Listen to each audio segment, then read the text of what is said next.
I onaj ko nas stoji i ko želi da živi kao istinski pravoslavni hrišćani, onaj ko želi da voli bližnje svoje, ali oni koji nisu njegovi bližnji, on to ne može bez krsta i bez krstonošenja.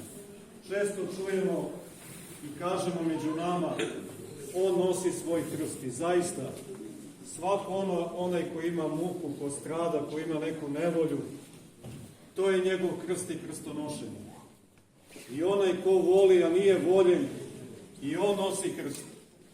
I onaj ko strada, i onaj ko se muči, i onaj ko svedoči istinu pred lažovima, i onaj ko svedoči Boga pred onima koji ne veruju u Boga. Svi ti ljudi nose svoj krst.